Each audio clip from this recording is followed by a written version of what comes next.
Gaza శాంతి ఒప్పందంలో అనూహ్య పరిణామం చోటు చేసుకుంది. ట్రంప్ చేసినటువంటి వ్యాఖ్యలు, ఆయన తీసుకున్నటువంటి స్టాండ్ ఇక్కడ ఆశ్చర్యానికి గురిచేసింది. దానికి సంబంధించిన వార్తల్లోకి వెళ్లే ముందు బిగ్ అప్డేట్ ఒకటి ఉందని చూద్దాం. హైదరాబాద్ మొత్తంలో ఉన్నటువంటి బెస్ట్ ప్రాపర్టీస్ అన్నిటినీ ఒకే వేదికపైకి తీసుకువస్తుంది సుమన్ టీవీ. అక్టోబర్ 18, 19వ తేదీన హెచ్ఐసిసి నోవోటల్లో జరిగే సుమన్ టీవీ ప్రాపర్టీ ఎక్స్పోలో best flats, villas, open plots, Deepavali offers and డిస్కౌంట్స్తో అందుబాటులో ఉంటాయి. మీరు విజిట్ చేసి ప్రతి గంటకి ఒక గోల్డ్ కాయిన్ గెలుచుకునేటువంటి ఛాన్స్ కూడా ఉంది. ఫ్యామిలీతో రండి, మీ డ్రీమ్ ప్రాపర్టీని సొంతం చేసుకోండి. రైట్, ఇక అసలు విషయంలోకి వెళ్తే, నిన్న గాజా ఇజ్రాయెల్ శాంతి ఒప్పందంలో భాగంగా ట్రంప్ అక్కడికి చేరుకున్నారు. మిగతా దేశాలకు సంబంధించిన ముఖ్య నేతలు కూడా చేరుకున్నారు. భారతదేశం నుంచి కూడా విదేశాంగ సహాయ మంత్రి అక్కడికి వెళ్ళడం జరిగింది.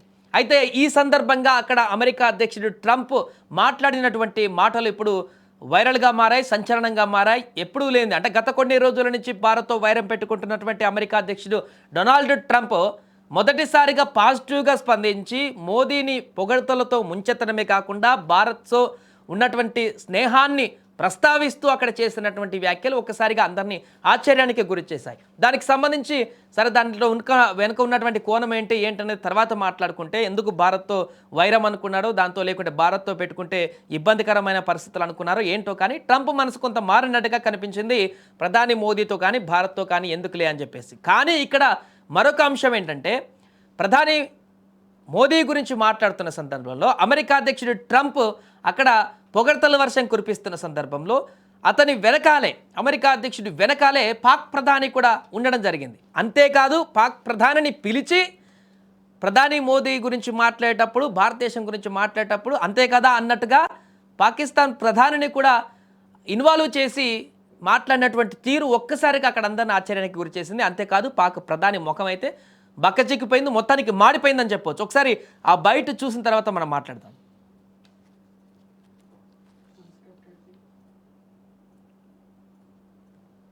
రైట్, ఒకసారి ఆ బయట చూసిన తర్వాత మాట్లాడదాం. అంతకంటే ముందు ట్రంప్ మాట్లాడాడు ప్రధాని మోదీ గురించి, భారత్ గురించి. ఒకసారి ఆడియో విందాం. India is a great country with a very good friend of mine at the top, and he's just done a fantastic job. And I think that Pakistan and India are going to live very nicely together, right? That's not a very, they are. And they're two great, I tell you, leaders, great leaders as far as I'm concerned. India.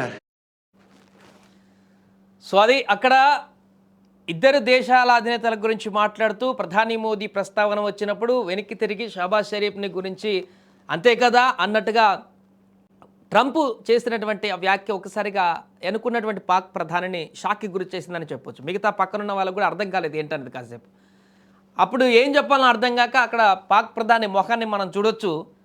ఆ యొక్క sudden రియాక్షన్కి అవునని చెప్పలేను, లేదంటే కాదని కూడా చెప్పలేను అన్నట్టుగా ఆ ఎక్స్ప్రెషన్ ఒకటి కనిపించింది.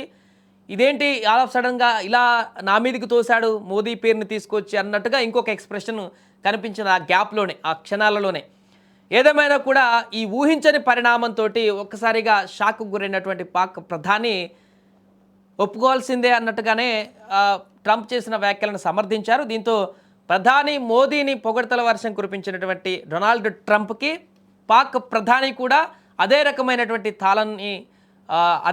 తాళం వాయించారు.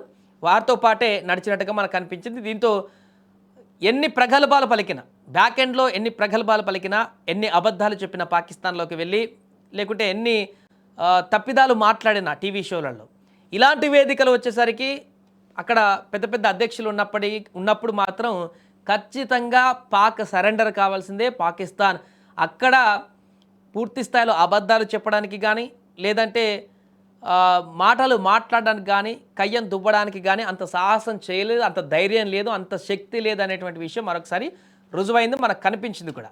అక్కడ ప్రధాని మోదీ ఆహ్వానించారు ట్రంప్ కానీ, ఇజ్రాయెల్ ప్రధాని కానీ అక్కడ గాజా శాంతి సదస్సుకు రావాలంటూ కూడా రాలేదు. ఒక రాయబారిని అయితే పంపించడం జరిగింది భారత్ నుంచి. అయినా కూడా భారత ప్రధాని యొక్క ప్రస్తావనను అక్కడ తీసుకువచ్చి ఈ శాంతి సదస్సులో తనకున్నటువంటి ప్రాధాన్యతను, మోదీ చేసినటువంటి కృషిని కూడా ప్రస్తావిస్తూ ట్రంప్ చేసినటువంటి వ్యాఖ్యలు, దానికి వెనకాలే పాక్ ప్రధానిని పెట్టుకొని మరి అక్కడ ఈ యొక్క అంశాలని తెరపైకి తీసుకురావడం అనేది కూడా ఒక్కసారిగా అంటే దీంట్లో ఉన్నటువంటి స్ట్రాటజీ అనేటువంటిది ఏంటిది అనేది కూడా ప్రశ్నలు ఉత్పన్నమవుతున్నాయి. ఎందుకంటే ట్రంపే రెండు దేశాల మధ్య రకరకాల కామెంట్లు చేస్తూ గతంలో ఆపరేషన్ సింధూర్ తర్వాత నుంచి పాక్ కొంత అనుకూలంగా ఉంటూ పాక్ ఆర్మీ అధినేతని అక్కడికి పిలిపించుకొని వైట్ హౌస్కి పాక్ ప్రధానితో పదే పదే చర్చలు పెట్టుకుంటూ భారత్తో కయ్యాలు పెట్టుకుందాం అనేటువంటి ప్రయత్నాలు చేస్తూ టారిఫ్లు పెంచుతూ అనేక ప్రయత్నాలు చేశాడు. కానీ ఏమీ చేయలేకపోయాడు భారత్ని.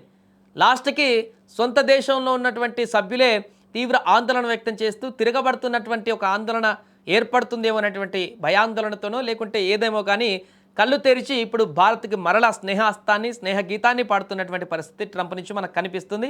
ప్రధాని మోదీని కూడా నా స్నేహితుడంటూ మరల పాత పాటను అందుకోవడం అయితే మనకు కనిపించింది. రైట్, గతః ఏదైనా పాజిటివ్ దృక్పథానికి వచ్చారు ట్రంప్ అనుకున్నాం. కానీ దీన్ని చూసి ప్రగల్భాలు పలికినటువంటి పాకిస్తాన్లో ఉన్నటువంటి నేతలు, పాకిస్తాన్ ప్రధాని, పాకిస్తాన్కు సంబంధించినటువంటి వ్యక్తులకు రాజకీయ కోణాలలో ఉండేటువంటి మాటలు, ఆ యొక్క స్ట్రాటజీలు, దాన్ని చూసి మనం కాల్చుకుంటే ఏమవుతుందనే దానికి ఉదాహరణగా ఇది మారొచ్చు. ఖచ్చితంగా ఇది దీన్ని దృష్టిలో పెట్టుకొని ఇక్కడి నుంచైనా పాకిస్తాన్కి సంబంధించినటువంటి నేతలు కానీ పాక్ ప్రధాని కానీ వ్యాఖ్యలు చేసేటప్పుడు జాగ్రత్తగా ఉంటే బాగుంటుందనేది ఇప్పుడు నడుస్తున్నటువంటి చర్చ. బట్ వాళ్ళు ఉండరు, వాళ్ళ బుద్ధే అంత కాబట్టి పూర్తిగా అబద్ధాలు, వక్ర బుద్ధితో ఉండేటువంటి ఆలోచనలు, లేనిది ఉన్నట్టుగా ఉన్నది లేనట్టుగా తిమిని బమ్మిని చేసేటువంటి ప్రయత్నాలు చేయడంలో దిట్ట. కాబట్టి పాకిస్తాన్కి సంబంధించినటువంటి రాజకీయ నేతలు అక్కడ, ఎందుకంటే అక్కడ ప్రజలు ఆల్రెడీ తిరగబడుతున్నారు, నిరసనలు ఎక్కువైపోతున్నాయి. నేడో రేపో అక్కడ ప్రభుత్వాన్ని మొత్తం పారధోరలి వారిని కొట్టి బయటికి పంపించే రోజులు కూడా వచ్చేలాగా అక్కడ పరిస్థితులు కనిపిస్తున్నాయి. జనాలు తిరుగుబడుతున్నారు కాబట్టి జనాలను మచ్చిక చేసుకోవడానికి, జనాలకు బయటి ప్రపంచంలో జరుగుతున్న దానికి భిన్నంగా ఇక్కడ ప్రచారం చేసుకుని అక్కడ లబ్ధి పొంది పబ్బం గడపడానికి ప్రయత్నాలు చేస్తుంటారు. కాబట్టి సో ఎన్ని రోజులు నడవదు, అది కూడా ప్రజలు ఏదో ఒక రోజు అన్ని విషయాలు తెలుసుకుంటారు, పూర్తిగా ఆగ్రహ విషయాలతో బయటకు వస్తారు. ఏదేమైనా కూడా ఈ శాంతి సదస్సులో నెలకొన్నటువంటి ఈ అంశం అయితే వైరల్గా మారింది. ట్రంప్ నేరుగా పాక్ ప్రధాని ముందటనే భారత ప్రధాని మోదీని పొగడ్తల వర్షం కురిపిస్తున్నటువంటి అంశాలు, భారత్ పైన ప్రశంసలు కురిపిస్తున్నటువంటి అంశాలు వెనకాల ఉన్నటువంటి పాక్ ప్రధానికి అయితే కొంత ఇబ్బెట్టుగా, ఇబ్బందికరంగా, ముఖం మాడిపోయినట్టుగా కనిపించినటువంటి పరిస్థితి అయితే అక్కడ ఏర్పడినట్టుగా మనం స్పష్టంగా తెలుసుకోవచ్చు.